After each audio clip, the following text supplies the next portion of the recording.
Coucou, bonjour les abonnés, j'espère que vous allez bien. Pour ma part, j'ai toujours ma crève, comme vous pouvez l'entendre, ma voix elle est pas super. Comme je vous ai dit, normalement, je m'excuse mais juste un peu de luminosité, hein. J'ai oublié de le mettre avant de démarrer la vidéo et je vais pas recommencer juste pour une lumière, voilà. Comme je vous ai dit en début de semaine, je vous ai fait la vidéo lundi sur l'automutilation.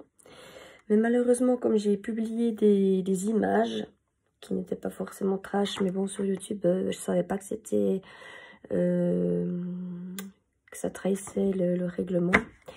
Alors, ils m'ont enlevé la vidéo, comme je vous ai fait moi-même après une petite vidéo de 5 minutes pour vous expliquer la raison pour laquelle ma vidéo sur l'automutilation n'était plus là. C'est la raison pour laquelle, en fait, ma vidéo n'était plus là, c'est à cause des images. Parce que j'ai reçu plus d'informations après coup. Ou alors, je l'avais déjà dit dans la vidéo de 5 minutes, je ne sais plus, voilà. Bref. Du coup, je vais quand même vous refaire l'automutilation, parce qu'il y en a beaucoup qui n'ont pas eu le temps de la voir, vu qu'ils me l'ont enlevé 5 heures de temps après la publication. Mais du coup, je vais faire l'addiction. J'avais parlé d'addiction médicaments, mais en fait, finalement, j'ai décidé de faire un petit peu plus, de faire diverses addictions, les addictions en général. C'est comme ça, un peu plus développé, parce que l'addiction médicaments, c'est assez court, le thème, parce que si je faisais le grand thème, il y en aurait pour 3 heures de vidéo, et c'est non plus parce que vous voulez, c'est parce que je veux non plus. Donc, je vous propose qu'on commence tout de suite, comme ça, je peux faire ce soir les addictions, en général, mais il y aura aussi l'addiction médicaments dedans. Et puis demain ou après-demain, je referai le sujet de l'automutilation. Et puis vendredi ou samedi, mais je pense plutôt samedi, du coup, vu qu'on est déjà mercredi, ça fera un peu beaucoup de vidéos sur une semaine, mais ma foi, c'est entre guillemets à cause de YouTube, hein, ma foi, ils ont aussi un peu mieux renseigné. Je ferai la tragédie de Vojani, voilà, avec le téléphérique qui s'écrase. Donc, je vous propose qu'on commence tout de suite, voilà. Donc, comme d'habitude, je boirai un peu de thé. Et désolée, mais je suis vraiment prise, hein, désolée, ma foi. J'y peux rien, on ne choisit pas d'être malade. Surtout comme la refilée, hein, voilà. Donc, je commence. Définition et étymologie du concept d'addiction. L'addictologie est l'étude des addictions, c'est-à-dire du rapport pathologique qu'un sujet entretient avec une substance ou un comportement. Cette nouvelle discipline vise à appréhender dans un cadre commun les psychopathologies entraînant un rapport d'abus ou de dépendance. L'addiction se rapporte autant à l'usage de produits qu'à des conduites répétitives, comme le jeu pathologique ou l'anorexie mentale. Elle est caractéristique comportementale qui se reconnaît à une envie constante et irrépressible en dépit de la motivation et des efforts du sujet pour y échapper. Le sujet se livre à des conduites dites addictives, et ceci souvent malgré la conscience aiguë des risques d'abus et de dépendance. Le terme d'addiction, qui s'est progressivement substitué à celui de toxicomanie, est d'étymologie latine addicere, dire à, et exprime une appartenance en termes d'esclavage. Être addicté était ainsi au Moyen-Âge une ordonnance d'un tribunal obligeant les débiteurs qui ne pouvaient rembourser sa dette autrement à payer son créancier par son travail. Par la suite, dans la langue anglaise, dès le XIVe siècle, le terme addiction a pu désigner la relation contractuelle de soumission d'un apprenti à son maître, puis se rapprocher peu à peu du sens moderne en désignant des passions nourries et moralement répréhensibles. Toujours en langue anglaise, le mot addiction est totalement intégré dans le langage populaire pour désigner toutes les passions dévorantes et les dépendances. C'est un sexe addict, a-t-on dit de Bill Clinton du temps de l'affaire Monica Lewinsky dans le cadre de la culture puritaine américaine qui prône la lutte contre de telles passions rattachées à la recherche effrénée du plaisir. Actuellement, la teneur ambiguë du terme tend à disparaître au profit d'un emploi essentiellement scientifique qui lui accorde une définition précise et opérationnelle. Intérêt d'un concept global.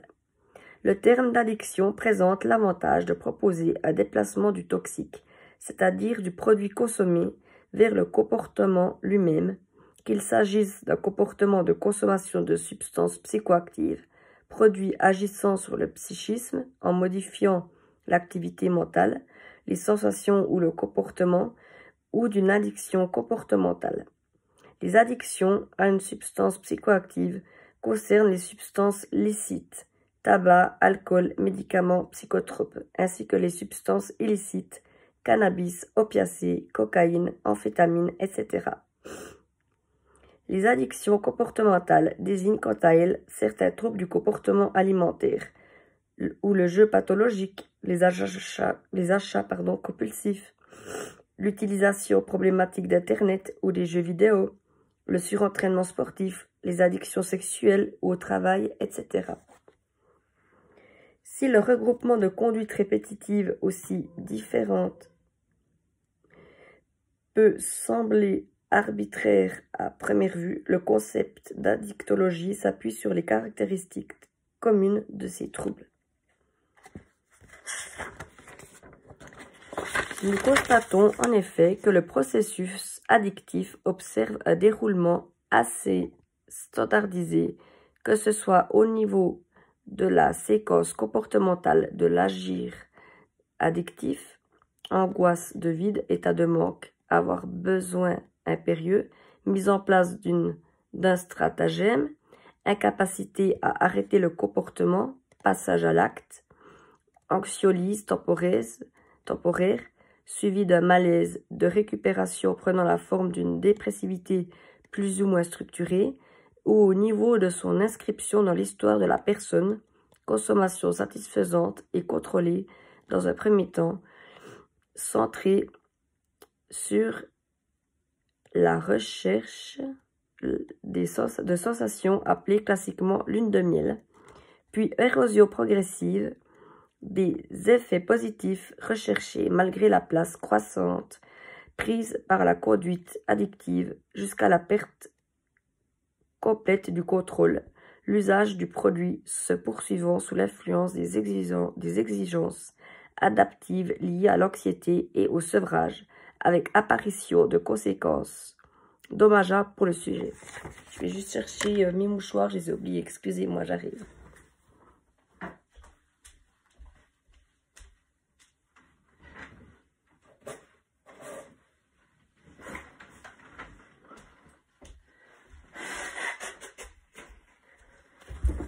Je m'excuse, j'ai un petit peu de la peine à articuler, c'est parce que je suis beaucoup prise au fond de la gorge. Comme je vous ai dit, j'ai une pharyngite, alors ne m'en voulez pas, plus le rhume et tout, c'est pas évident.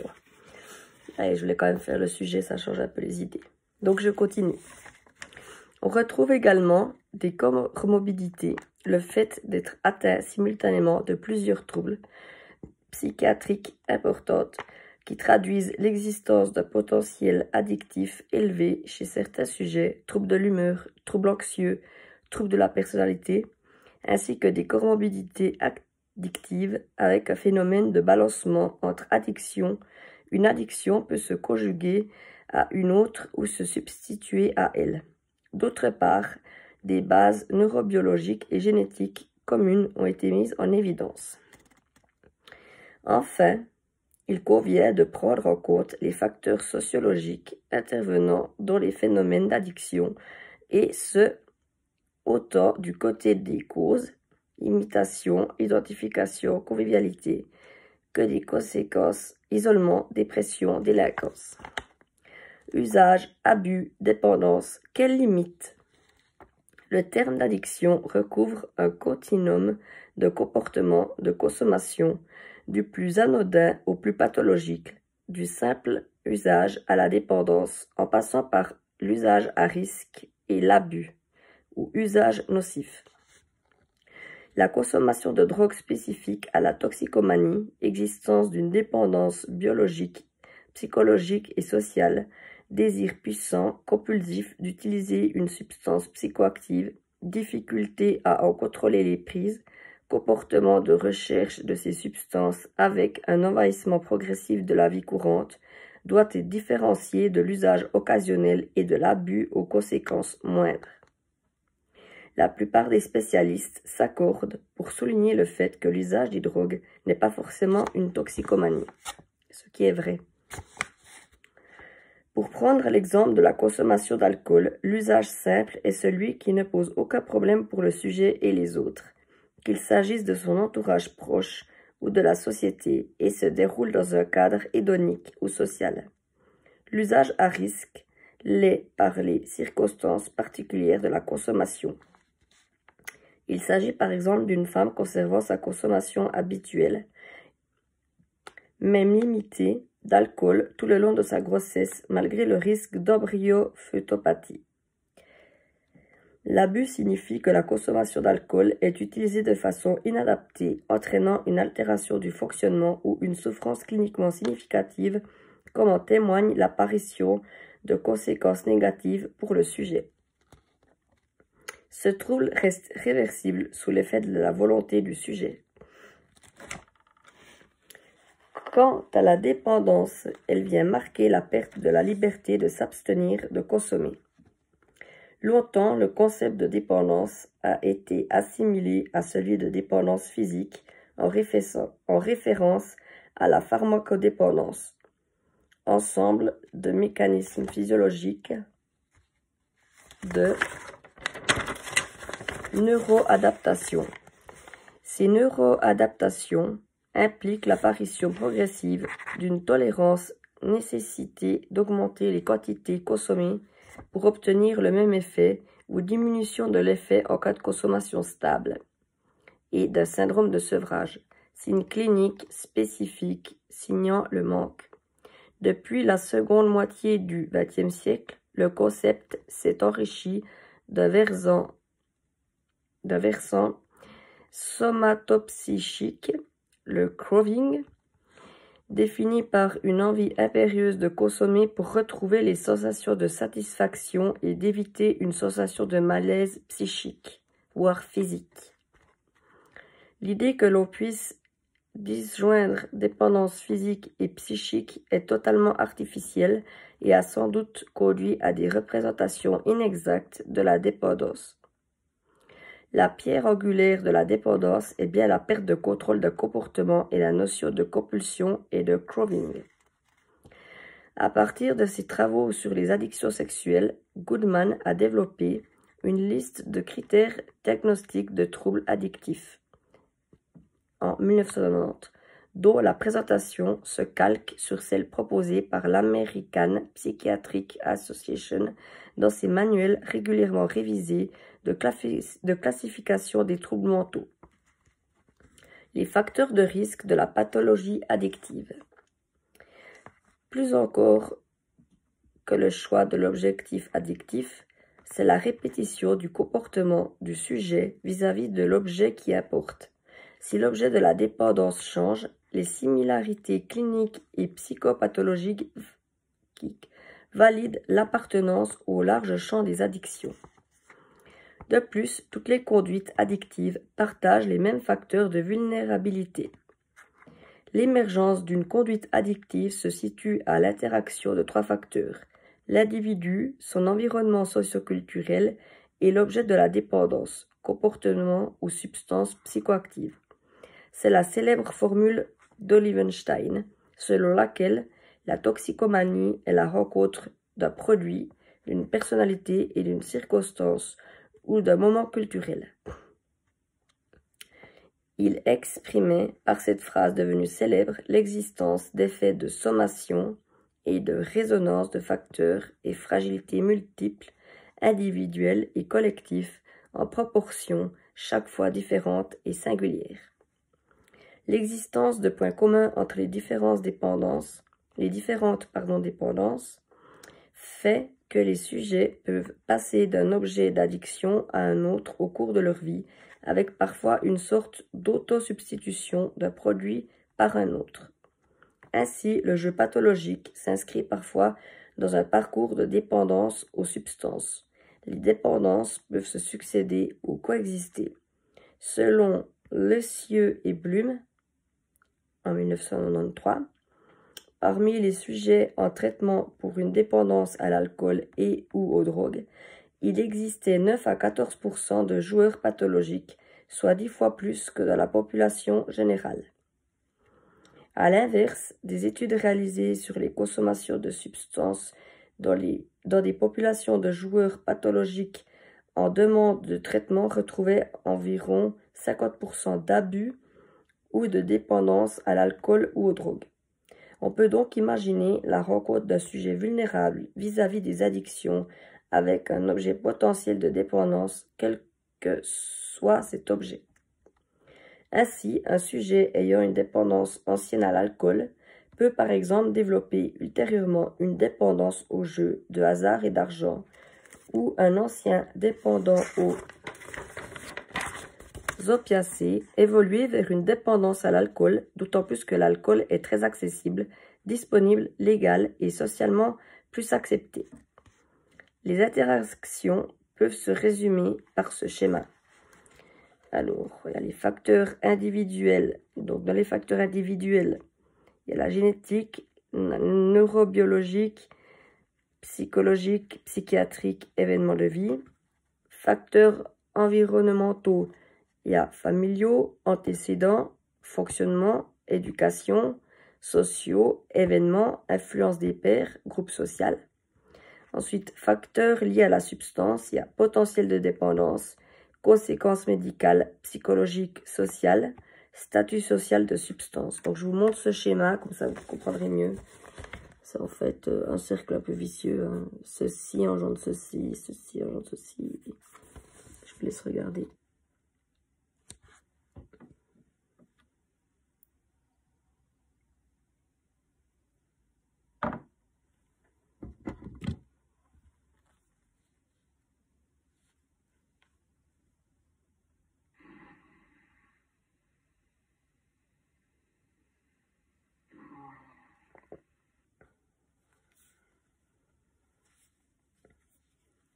Voilà. Alors, je continue. Les facteurs de vulnérabilité individuelle. Ainsi que nous l'avons vu, la compréhension de la pathologie addictive nécessite de dépasser l'abord symptomatique exclusif pour aller vers l'idée qu'il s'agit d'une stratégie adaptative dans un contexte donné. Le recours à la solution addictive représente un moyen pour le sujet de résoudre un problème, de dépasser une inhibition, d'accéder à une forme de plénitude, etc. Il est important de distinguer l'usage de substances à visée d'automédication pour soulager une souffrance particulière, atténuation d'un délire chez le schizophrène, diminution de l'anxiété et de la tristesse chez le dépressif, etc.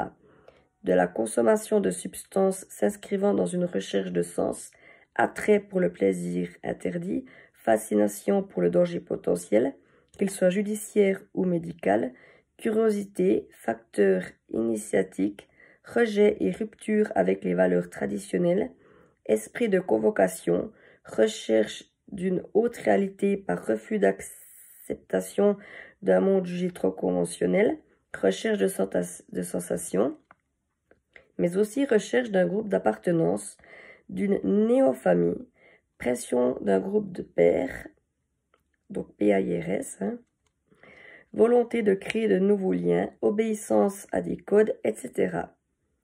Cet usage primaire de substances se trouve surreprésenté dans certaines personnalités décrites dans les addictions antisociales, borderline, obsessionnelles, dépendantes, narcissiques. Le paradoxe de la toxicomanie est d'osciller en permanence entre la recherche d'une sensation totale, extrême, indépassable, prise de risque, et une inscription dans une forme de routine avec une conduite répétable à l'infini, rassurante car prévisible dans ses effets. C'est quand même intéressant, hein?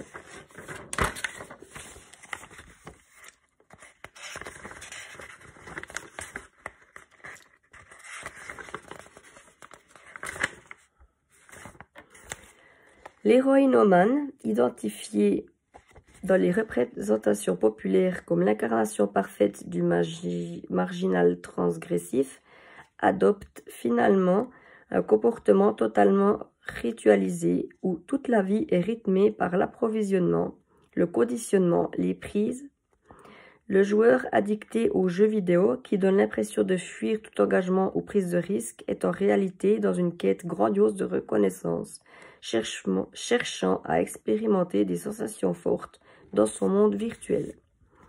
L'antagonisme n'est qu'apparent et correspond en fait aux deux faces de la recherche de sensations, très fréquemment retrouvées chez l'ensemble des addictés. Zuckerman, dans les années 60, a établi un lien entre l'activation psychique et la recherche de sensations. Pour lui, la recherche de sensations correspond à la recherche d'expériences nouvelles, complexes et variées, et à la volonté de prendre des risques physiques et sociaux dans le but d'obtenir et de maintenir un niveau optimal d'activation cérébrale. La recherche de sensations est en relation avec des facteurs de personnalité liés au changement, à la nouveauté et l'inhabituel. Le caractère imprévisible des expériences, la prise élevée de risques met en jeu l'impulsivité des sujets qui, à travers ces situations, obtiennent un niveau optimum d'excitation. Cette tendance à s'exposer à tout type de risques et de façon si systématique traduit en réalité un décalage du seuil d'excitation, rendant ces sujets moins sensibles à des stimuli d'intensité faible ou modérée, habituellement suffisants au déclenchement d'une réaction d'éveil cortical chez le sujet sain. Les preneurs de risques sont plus souvent retrouvés parmi les grands pharmacodépendants, les grands consommateurs d'alcool, les grands fumeurs, les auteurs de conduite à risque. Ils sont généralement décrits comme des personnes extraverties en recherche permanente de facteurs stimulants. Ils sont à la recherche de nouveaux partenaires, aussi non conformistes et aussi exposés aux risques qu'eux. Leur aspect antisocial est le résultat de leur mode de vie et de leur activité qui tentent à satisfaire sans arrêt leurs pulsions. Les conventions sociales, la loi, sont souvent transgressées afin d'obtenir l'état d'excitation coûte que coûte. Les preneurs de risques vivent d'une manière risquée, pratiquent le plus souvent des activités sportives très physiques, plongée, soit en parachute, escalade, soit à l'élastique, jouent de manière compulsive, sans contrôle et notion de risque.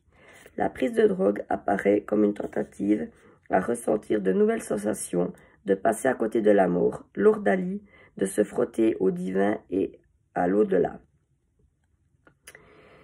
Certaines pratiques sexuelles revêtent également souvent la forme d'une prise de risque, rapports non protégés, partenaires multiples.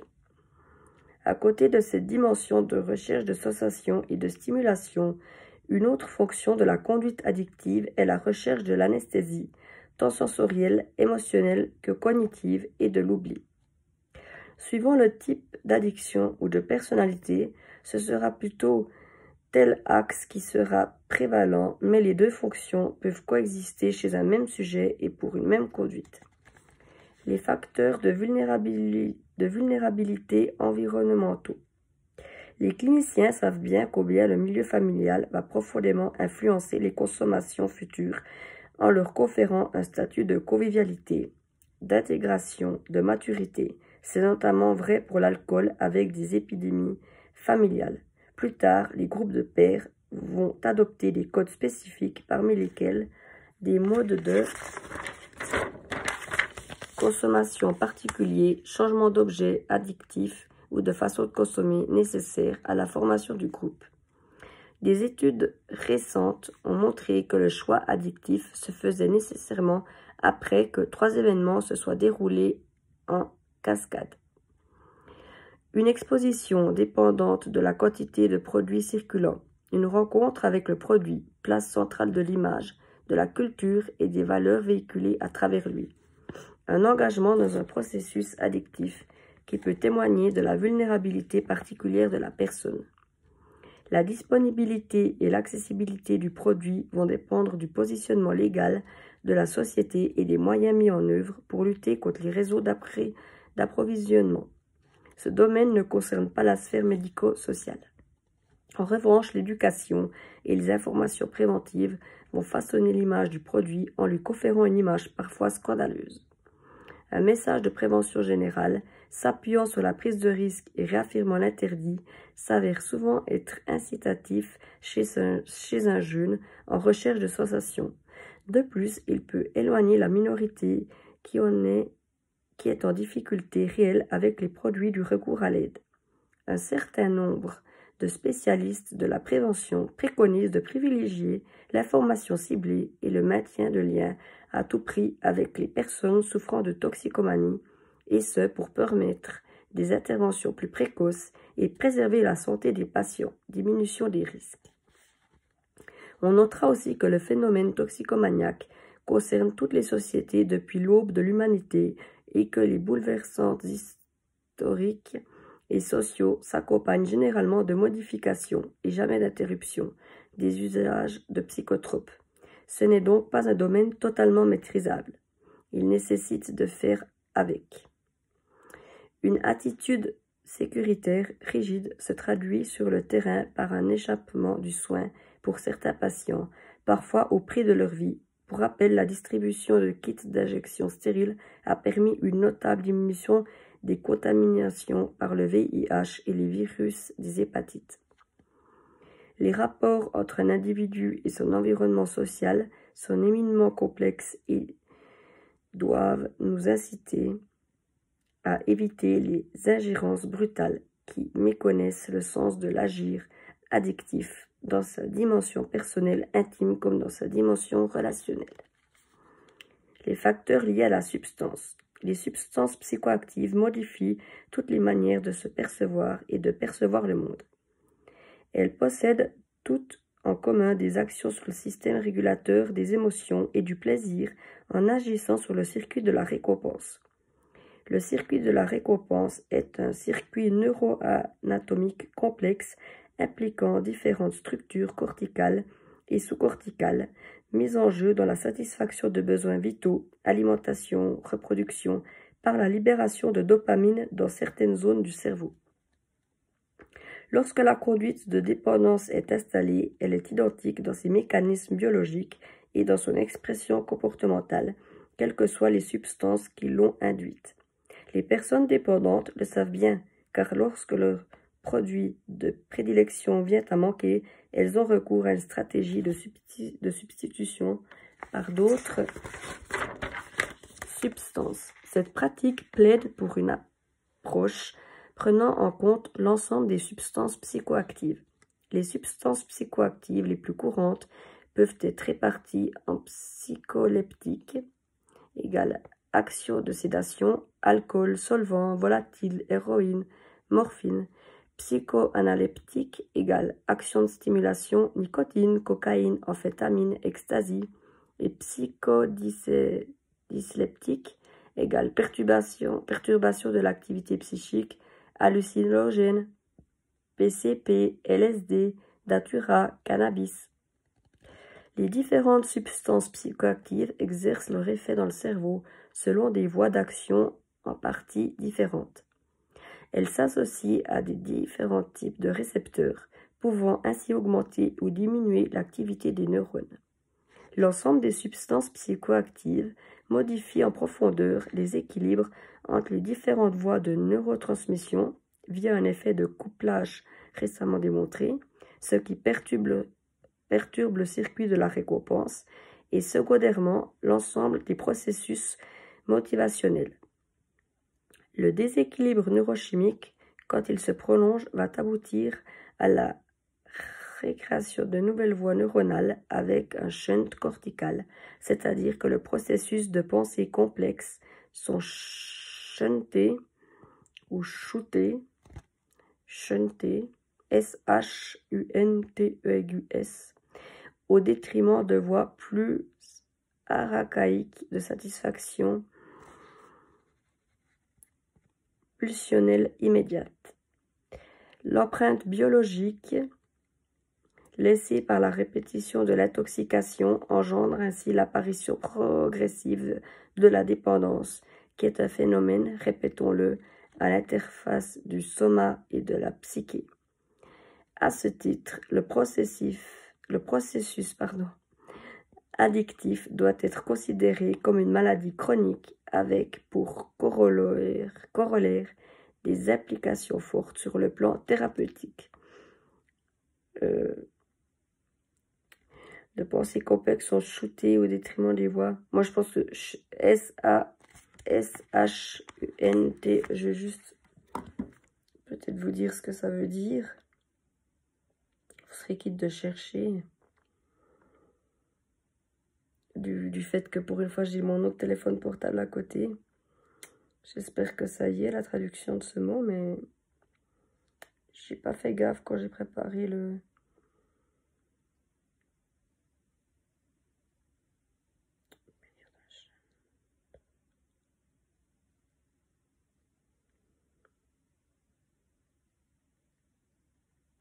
électrotechnique, synonyme.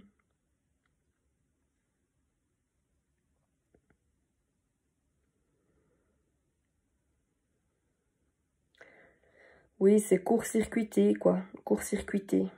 Ouais, j'ai compris ça. Donc, en fait, ici, si on prend la phrase... Attendez, je remets juste mes petits projecteurs comme il faut, pardon. Désolée, j'ai pas autant de punch que d'habitude. Mais enfin, c'est normal, je suis pas vieille, je voulais vraiment faire l'exposé. Donc, sont court-circuités, voilà. Par exemple, ici, c'est-à-dire que le processus de pensée complexe sont shuntés, donc court-circuités, si on prend le synonyme, au détriment de voies plus archaïques de satisfaction. Voilà. Donc, j'espère que vous avez compris. Pour ma part, moi, j'ai compris. Donc, modèle explicatif. Bon, après, j'ai aussi regardé, donc on comprend mieux en regardant. Peut-être regarder sur Google. C'est S-H-U-N-T-E-R, le verbe. Chuter ou bien shunter, moi je dirais, qui est un synonyme de court-circuité. Voilà. Modèle explicatif, le point de vue psychanalytique. La majorité des conduites addictives, excusez-moi, j'ai beaucoup de peine à prononcer parce que j'ai pas mal de glaire, excusez-moi, dans la gorge que je dois souvent cracher bien sûr au lavabo. Et là, c'est sûr que je vais pas le faire devant la caméra, hein, ça serait un peu dégueu. Mais ça gêne un peu pour articuler, donc excusez-moi, là, c'est pas parce que l'exposé a été écrit 2 fois sur la même ligne, la même chose, comme des fois j'ai le problème. C'est vraiment parce que j'ai un peu de la peine à articuler. Ne m'en voulez pas, hein. Au moins il y a la vidéo qui sera faite. Et j'avais plaisir à la faire, ça me change un peu les idées que d'être au lit. Voilà.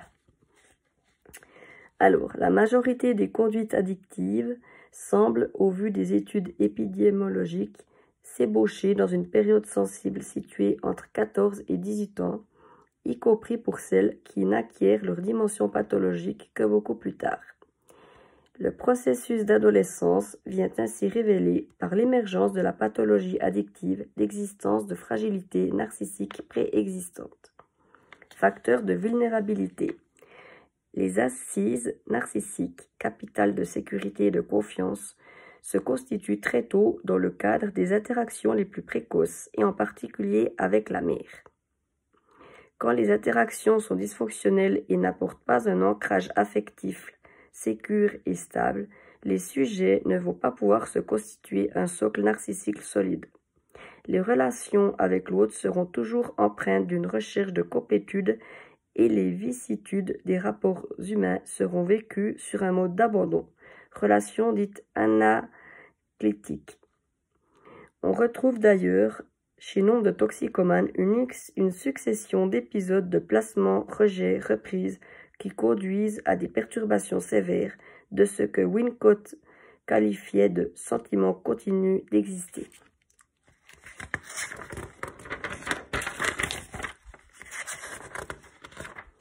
Facteur déclenchant. Le bouleversement pubertaire de l'adolescence oblige les adolescents à reconstituer une image de leur corps dans toutes ses dimensions, physiques, libidinales et symboliques, lui permettant d'assumer ses propres pensées, désirs et actions. L'abandon du statut de l'enfance et des sentiments de toute puissance et de complétude imaginaire qui le caractérisent à un moment où se conflictualisent les liens de dépendance représente une période charnière pour l'adolescent et nécessite l'acquisition préalable de bon équilibre narcissique. C'est le deuxième temps de la phase de séparation-individuation. On comprend bien que les adolescents démunis narcissiquement qui abordent cette période dans une dépendance extrême à leur entourage le plus proche soient rapidement confrontés à une véritable impasse, écartelés qu'ils sont entre leurs légitimes revendications d'autonomie et leurs besoins vitaux de ceux dont ils cherchent, pendant le même temps à se séparer. C'est ce que Djemmet a décrit sous le terme d'antagonisme narcissico-objectal pour désigner le fait que les besoins relationnels viennent menacer l'intégrité du sentiment d'exister et des limites propres. La rencontre avec l'objet de l'addiction paraît être pour le sujet une solution de dégagement d'un processus impossible pour lui. Le recours au comportement et aux limites du corps devient pour les adolescents une façon de se soustraire à un vécu d'emprise mentale dans leur relation à ceux qui les entourent, une façon aussi de contrer l'angoisse insupportable de l'impermanence du lien. La drogue est ainsi un objet toujours satisfaisant et sécurisant.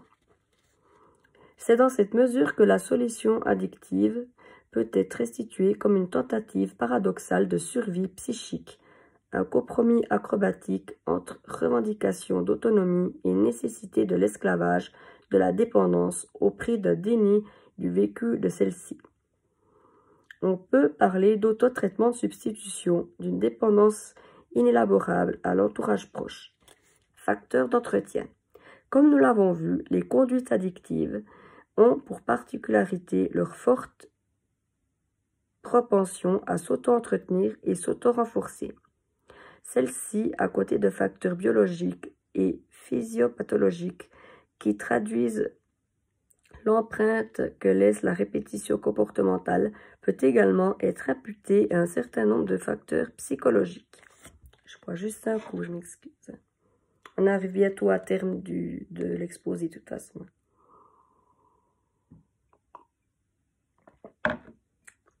Parmi ceux-ci, on citera en particulier l'effet réorganisateur que joue la répétition de la conduite sur un mode de plus en plus invariable et mécanicisé au niveau d'une personnalité en cours de construction à cet âge.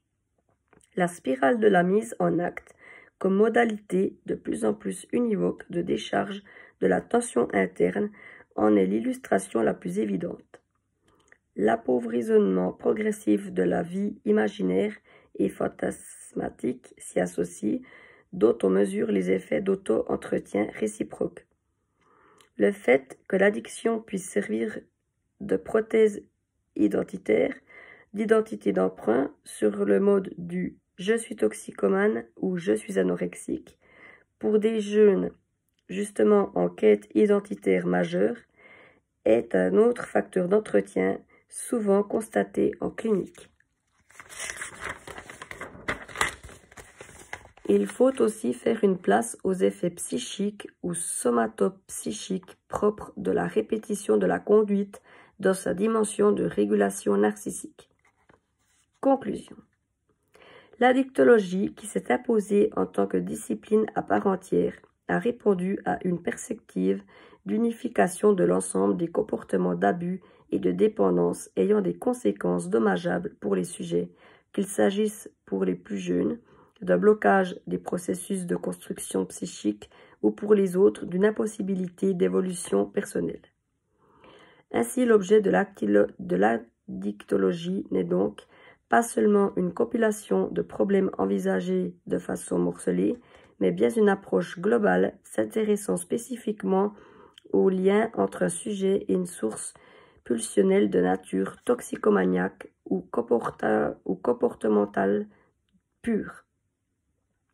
Dans la découverte de cette source de satisfaction, autant que dans son mode d'utilisation, les facteurs de hasard et les facteurs sociologiques jouent évidemment un plus grand rôle.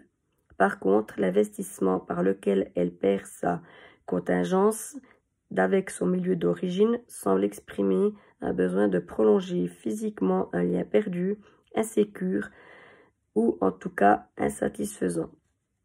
C'est précisément de cette pathologie du lien dont souffrent tous nos patients et qu'ils semblent exprimer de façon si différente et parfois même totalement opposée.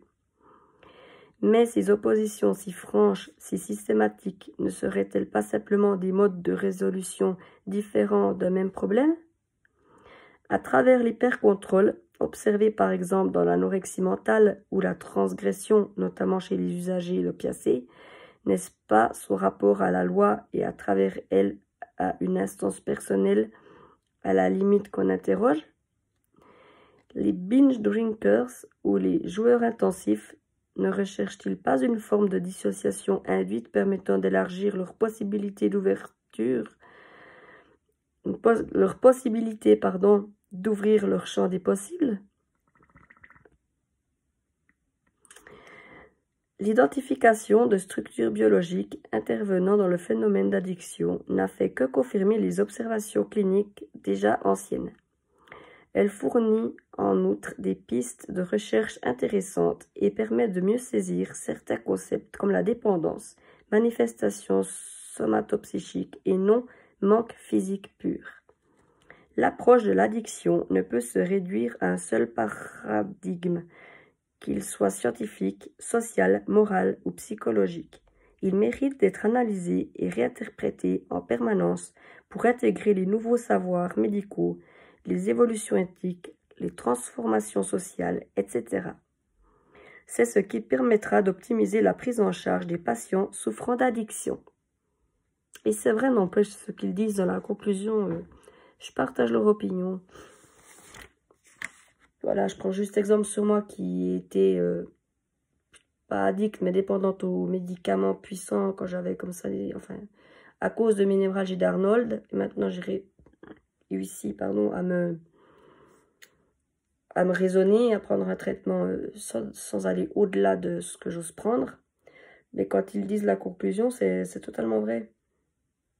Tout ce qu'ils disent, c'est ce qui permettra d'optimiser, tout ce qu'ils disent, ce qui est écrit, c'est ce qui permettra d'optimiser la prise en charge des patients souffrant d'addiction ou de dépendance. Voilà. Pour ma part, entre guillemets, c'est seulement ce que j'ai eu. Heureusement, j'ai rien eu d'autre comme addiction et dépendance. Pour ceux qui en souffrent, faites-vous aider, demandez de l'aide. Je sais que c'est facile à dire, c'est plus difficile à faire.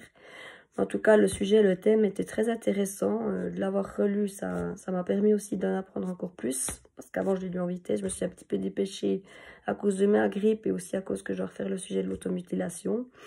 Mais dans tous les cas, merci de m'avoir écouté. Désolée pour ma grippe, hein. C'est un petit peu embêtant, mais voilà, il faut quand même que le sujet avance. Sinon, après, je vais reprendre du retard et je n'aimerais pas que ça refasse comme dans le passé, que je laisse tout tomber et que les sujets restent au point mort, quoi. Voilà.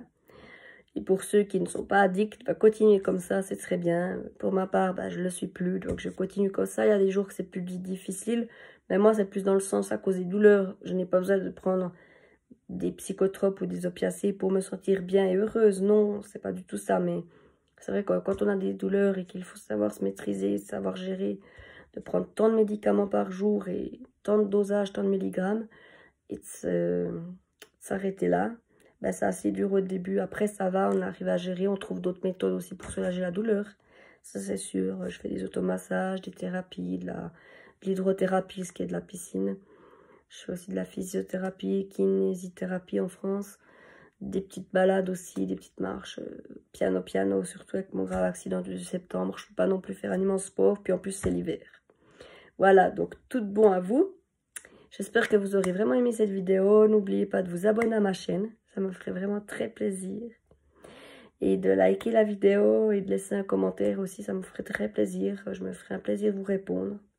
Surtout que je suis là un peu pour vous donner un exemple sur la dépendance aux opiacés, aux médicaments. Parce que j'en ai été victime, mais j'en suis guérie. Mais si vous avez des questions, n'hésitez pas. Je vous guiderai, je vous aiderai. Après, je ne suis pas médecin, hein. Voilà, ça sera juste des conseils. Et puis, voilà. Donc, je vous dis à demain ou après-demain pour le sujet l'automutilation que je vais refaire sans montrer l'image. Désolé YouTube. Voilà, non, après, respect aussi. Bon, c'est des images Internet, mais bien sûr, sur Internet, on ne sait pas si c'est du falsifié ou si c'est du vrai. Voilà, il faut quand même se méfier. Donc, je vous laisse. Je vous souhaite une bonne journée ou une bonne soirée ou une bonne nuit. À tout bientôt, donc demain après-demain. Gros bisous. Je vous aime fort. Merci de m'avoir écouté. Bisous, bisous. Bonne soirée, bisous, bisous.